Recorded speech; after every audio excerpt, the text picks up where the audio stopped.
Terceiro dia de data FIFA nessa quarta-feira e o último dia antes dos jogos de seleções, que facilita muito mais a nossa análise, obviamente. Nessa quarta falaremos sobre as semifinais da Copa da Liga Japonesa, as quartas de final da Copa da Argentina e mais à noite um jogo isolado da Série B, jogo do Vila Nova com o Botafogo. Meu nome é Theo Borges e eu espero conseguir te ajudar a fazer o melhor planejamento possível para essa quarta, dia 11 de outubro.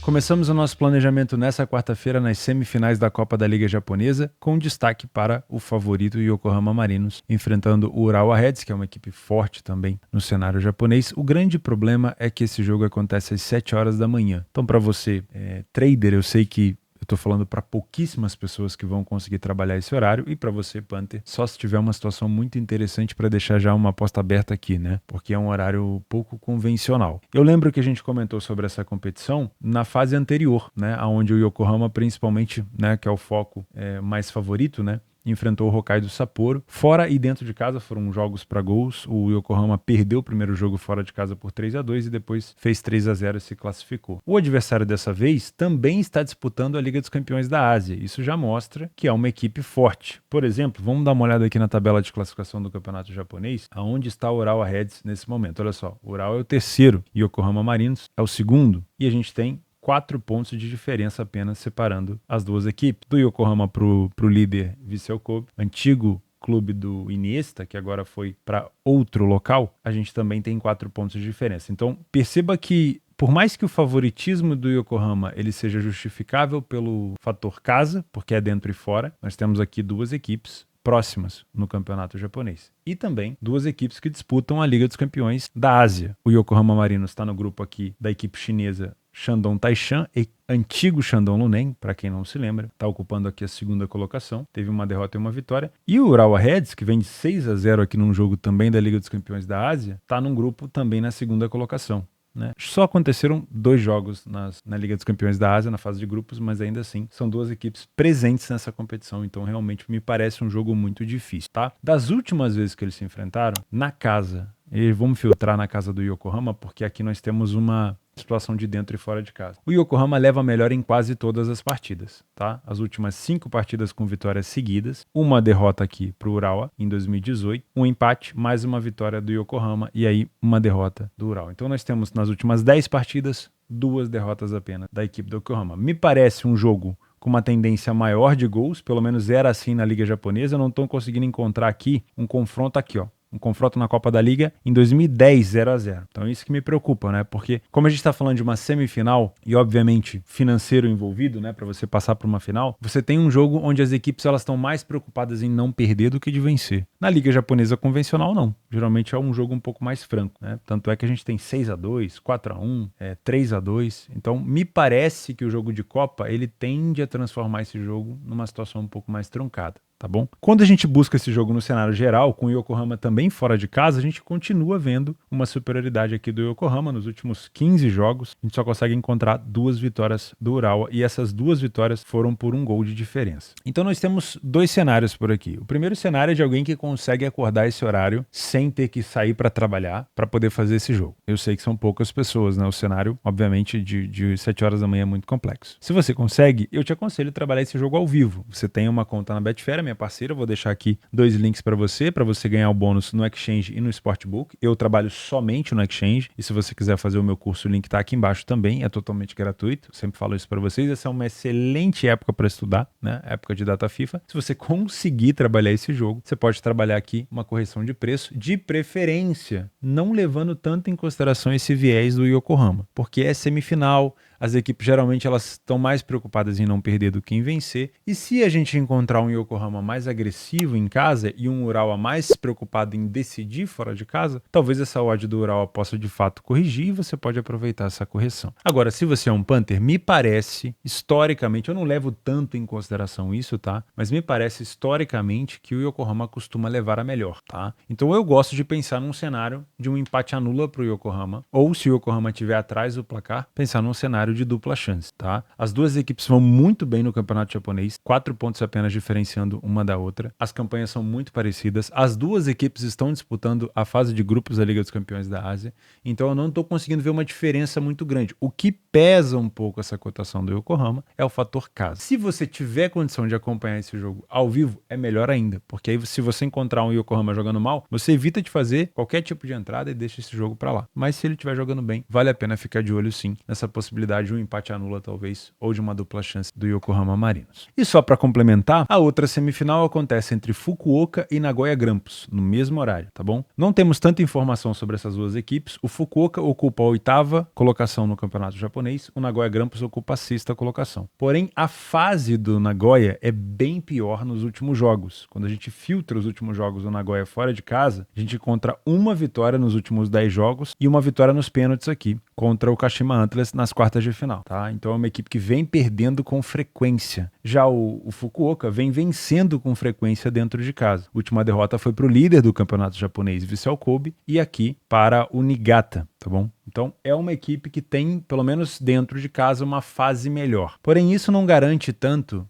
nesse jogo de ida, porque é jogo de Copa. Então, o Nagoya pode jogar melhor, pode tentar segurar um empate para decidir em casa. Então, se você for trabalhar alguma coisa a favor do Fukuoka, pensando na fase dentro e fora de casa, respectivamente, das duas equipes, eu consideraria pelo menos uma dupla chance aqui do Fukuoka, tá? Não duvido que o Nagoya realmente continue fazendo um jogo ruim fora de casa e tente decidir em casa, mas isso não quer dizer que ele vai perder, tá? Então, talvez essa dupla chance no Fukuoka pode ser interessante. Saindo do Japão às 7 horas da manhã, agora o nosso próximo jogo é às 9h10 da noite, tem um intervalo bem grande. Jogo das quartas de final da Copa da Argentina entre o Chaco Forever, acredito que o argentino chame assim, Chaco Forever, segunda divisão da Argentina, contra o Defensa e Justiça, primeira divisão, um time mais conhecido. O Defensa esteve recentemente nas semifinais da Sul-Americana, foi eliminado pela LDU, havia eliminado o líder do Campeonato Brasileiro, Botafogo, venceu em casa e empatou no Newton Santos. Então é uma equipe conhecida, uma equipe forte, uma equipe agressiva, porém vai enfrentar uma equipe de segunda divisão que geralmente toma poucos gols, que tem uma defesa mais sólida e que eliminou o Rosário Central dessa competição. Como é um jogo único num estádio neutro, esse favoritismo do Defensa ele pode se equilibrar se o Chaco conseguir fazer um jogo bem pegado na parte defensiva. Por conta da localização neutra, a gente não pode levar tanto em consideração os últimos jogos do Chaco em casa e os jogos do Defensa fora de casa. O Defensa fora de casa vem de derrota contra o Córdoba, Central Córdoba, de derrota por quase goleada, que acabou resultando na eliminação, o 3-0 com a LDU, fora de casa, o Arsenal de Sarandi, 1-0, e agora uma vitória contra o Lanús na Copa da Liga Argentina, mas vinha de 3 derrotas seguidas. Já a equipe do Chaco, em 10 partidas como mandante em casa, perdeu uma para o Quilmes e uma aqui para o Deportivo Maipo, ou seja, uma equipe muito mais consolidada dentro de casa. Só que como é uma localização neutra, esse mau momento fora de casa do Defensa e esse bom momento do Chaco em casa, eles tendem a se anular um pouquinho, né? E quando a gente filtra a posição da tabela do Chaco na segunda divisão da Argentina, na primeira nacional, é 13º colocado, não é uma posição muito boa, não me parece que vai sofrer rebaixamento ou ter algum risco, mas também dificilmente vai buscar classificação. São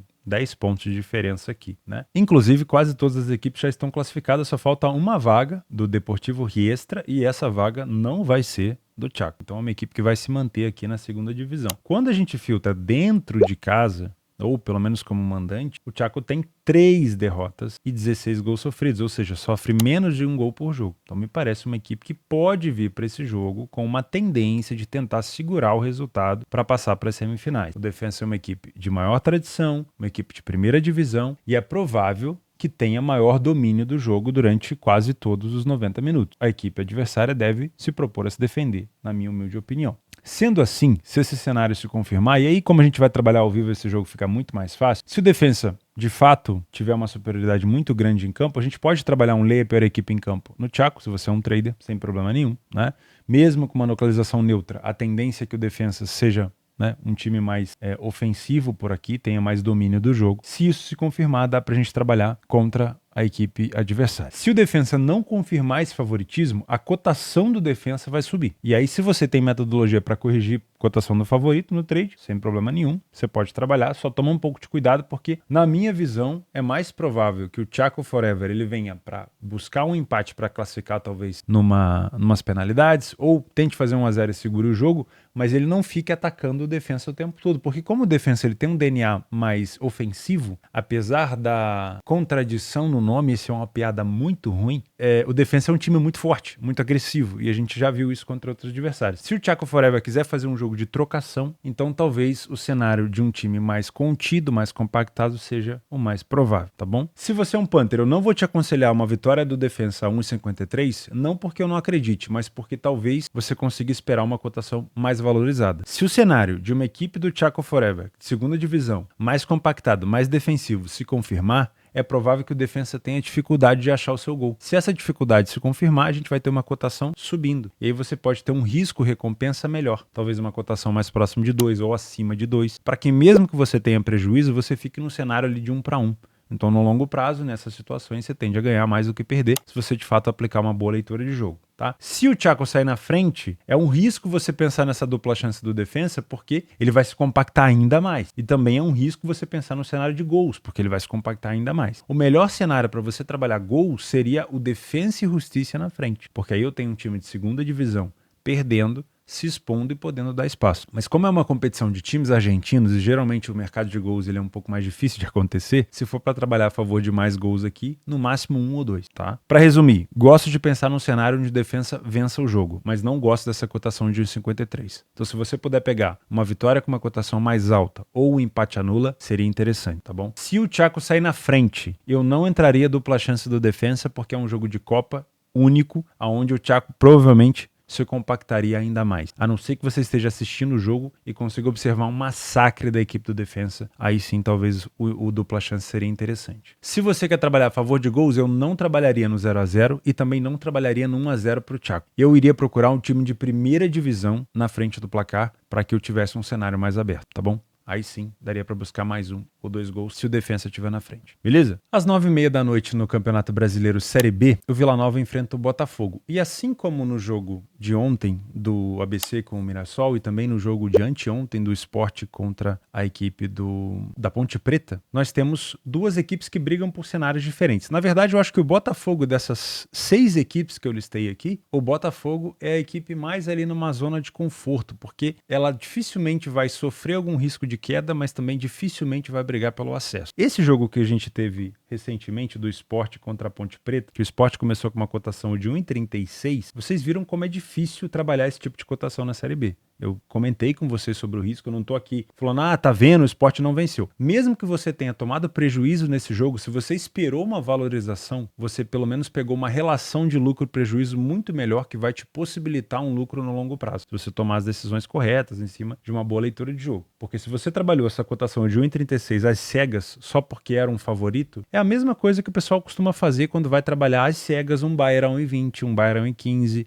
um Leipzig a 1,20, um Dortmund a 1,25. É o tipo de cotação que não vai te levar a lugar nenhum no longo prazo. Não se você é um punter. Se você é um trader, não tem problema nenhum, porque você está trabalhando só ali um momento. Agora, se você é um punter, não são cotações que vão te levar no longo prazo. É bonito para botar na múltipla? É bonito. Na maioria das vezes vai bater aquela sua dupla, aquela sua tripla, o seu bilhete. Também são coisas que não vão te levar no longo prazo. Se você quer só o curto prazo, não tem problema nenhum, tá? Eu vou fazer um resumo desse jogo do Sport aqui no nosso pós-planejamento. Se você é membro do canal, se você não é, clica aqui embaixo em Seja Membro. Eu vou gravar, depois desse Bom Dia Mercado, eu vou gravar um vídeo sobre esse jogo do Sport para a gente comentar as oportunidades, os riscos de se trabalhar esse tipo de cotação, que eu sempre gosto de bater na tecla com vocês. Não é que eu quero ser chato, porque cara chato falando que eu não posso trabalhar cotação baixa. Você pode, quem sou eu para te impedir de fazer isso? É que a minha intenção na criação de conteúdo é te passar a verdade, a realidade, por mais que doa. Você não vai ganhar dinheiro no longo prazo com cotações esmagadas, principalmente com cotações de 1,40 na Série B. São cotações assim absurdas. O Sport podia ter ganhado de 10-0 aqui, minha opinião não iria mudar. Então toma muito cuidado com esse tipo de situação, tá bom? Mas eu vou fazer esse conteúdo pros membros aqui no pós-planejamento, pra gente também não gastar muito tempo. Mas vamos utilizar um pouco do que a gente viu ali do Sport para tentar não se enviesar tanto pro lado do Vila Nova, que também é favorito por aqui, mas já tem uma cotação bem mais alta. Vamos entender se essa cotação do Vila ela é justa ou não e se vale a pena a gente se arriscar nesse tipo de situação,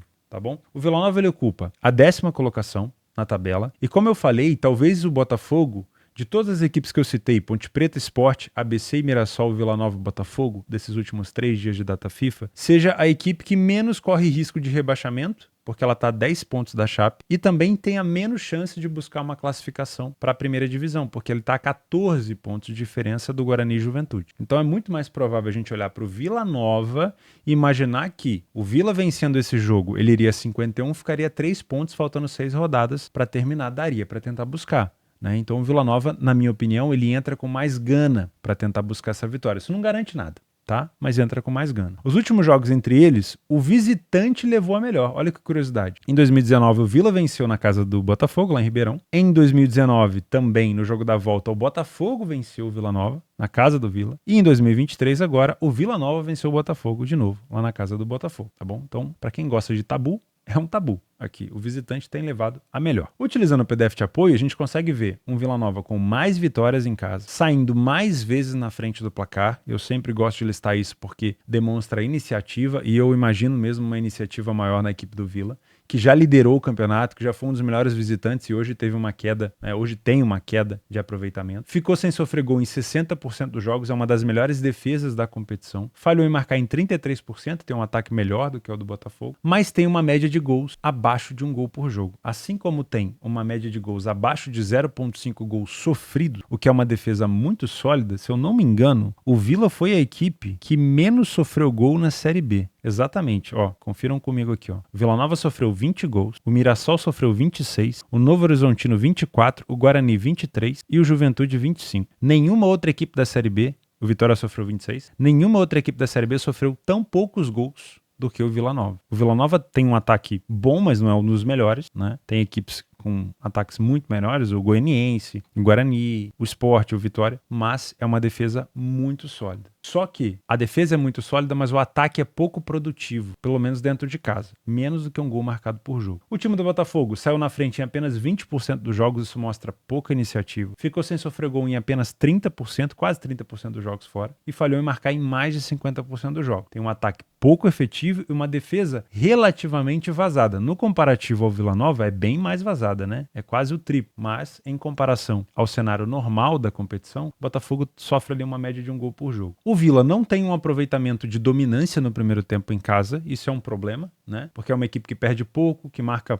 mais gols do que o adversário, mas não tem um número de vitórias tão grande, é um time que empata muito no primeiro tempo. Já o time do Botafogo, mesma coisa. Pouca vitória, uma derrota também controlada, número de gols marcados é parecido com o que o do Vila, só que sofre mais gols. No segundo tempo, uma manutenção praticamente do desempenho do Vila, cresce um pouquinho o número de derrotas, mas nada significante, só que cresce bastante o número de gols sofridos pelo Botafogo, praticamente dobra de 6 para 11. Isso demonstra uma equipe mais desorganizada defensivamente. Tá? É o que a gente viu ali nas médias. Uma coisa interessante para esse tipo de jogo bem truncado, onde o Vila Nova tem dificuldade de marcar, o Botafogo ele sofre um pouco mais de gols, e o que pode decidir esse jogo é a bola aérea. O Botafogo tem 7 gols sofridos de cabeça e o Vila Nova marcou 9. Então essas situações podem se encontrar. O Vila Nova pode estar martelando para buscar o primeiro gol e utilizar a bola aérea. O Vila Nova pode estar perdendo e ali tentando amassar o Botafogo para tentar buscar um empate e também utilizar a bola aérea. Então vale a pena ficar de olho nisso, tá? Pelo que a gente conseguiu ver na tabela e também do que é apresentado na parte defensiva, eu até concordo com o favoritismo do Vila, mas eu tenho um pouco de dúvida se essa cotação de 1,65 ela não está muito baixa, tá? Eu acho que o fator casa do Vila Nova ele é importante. O Vila Nova perdeu apenas 2 vezes em casa. Eu acho que o fator visitante do Botafogo, onde ele perdeu mais do que ganhou, também é relevante aqui. Também acho que o fator defensivo do Vila Nova, que é bastante forte e o melhor da competição, também é um ponto positivo, mas o fato do Vila Nova não conseguir chegar a um gol marcado por jogo não me parece muito justo para esse tipo de cotação abaixo de 1,70, tá? Então eu tomaria bastante cuidado. As últimas 10 partidas seguidas do Vila Nova foram under 3,5, tá? Então eu tomaria um pouco de cuidado porque pode sim ser uma equipe que domine o adversário, mas talvez ela não consiga marcar. É só um cenário. Eu tomaria um pouco de cuidado e talvez caberia a gente olhar aqui uma valorização. Para você que é um trader, não tem problema. É o que eu falo. O trader trabalha momento. Então pode ser que o momento do primeiro tempo do Vila Nova, por exemplo, seja um massacre. O Botafogo não encosta na bola. Aí essa cotação de 1,65 ela não pode mexer. Não para cima. Talvez ela até baixe. E aí você pode trabalhar a favor do Vila Nova ou contra o Botafogo. Para você que é um trader, não tem problema com cotação em relação ao primeiro tempo. Não tem o fator tempo interferindo. É o fator leitura de jogo. Vila Nova tá bem, não tem problema nenhum você trabalhar esse tipo de cenário. Agora, para você que é Panther, você vai trabalhar no longo prazo, nos 90 minutos, eu não pegaria essa cotação no pré-live. Porque se você tem uma equipe que tem dificuldade de produzir gols, significa que ela pode demorar para marcar, se é que ela vai marcar. E se ela demora, pode ser que você tenha uma cotação mais valorizada, para valer mais a pena o risco, entendeu? Então eu te aconselho não trabalhar nada no pré-jogo. Durante o jogo, procura um Vila Nova muito agressivo para você trabalhar a favor e de preferência com uma cotação um pouco mais alta. E se você no segundo tempo conseguir encontrar uma cotação mais alta do Vila Nova para pegar um empate anula, melhor ainda. Porque aí você consegue trabalhar um risco onde o Vila Nova não vencendo o jogo, você tem a sua aposta devolvida. Eu não vou te indicar aqui mercado de gols, porque a gente tem uma deficiência do Botafogo e também uma deficiência do Vila Nova. E também não vou te indicar aqui um dupla chance do Vila Nova se o Botafogo estiver na frente. Não que não possa acontecer, mas é que o Vila Nova tem mostrado deficiência para poder marcar gols, tá? Muito cuidado com a bola aérea do Vila. Esse sim pode ser um fundamento que vai fazer o Vila Nova encontrar situações de perigo por aqui, porque o Botafogo defende isso muito mal. Mas se fosse para trabalhar nesse jogo, eu só trabalharia ao vivo um empate anula do Vila Nova com uma cotação mais alta, tá? Sinceramente, eu acho que essa cotação do Vila, ele pode até vencer, mas essa cotação ela é um pouco esmagada demais e ela tem condição de corrigir por aqui. Para finalizar a sua quarta-feira, se você quiser já começar a entrar no ritmo de seleções, nós temos um amistoso aqui entre País de Gales e Gibraltar. A cotação de Gales ela é muito esmagada. A gente acabou de falar de odds esmagadas aqui. Então, para você encontrar um valor nisso daqui, você vai ter que encontrar um cenário mais ousado, mais agressivo. Seria uma situação de handicap asiático, tá? É uma oportunidade de País de Gales conseguir presentear sua torcida com uma boa atuação? É. Gibraltar é uma equipe muito acessível, tá? Porém, eu tomaria bastante cuidado. Se for para trabalhar alguma coisa, talvez ali País de Gales vencendo por 1 ou 2 gols de diferença no cenário de handicap asiático, mas mesmo assim, cautela. Tá bom? Vou ficando por aqui. Amanhã já começam os jogos de seleções e aí a gente tem uma análise um pouco mais aprofundada sobre ela. Grande abraço, fica com Deus e até quinta-feira.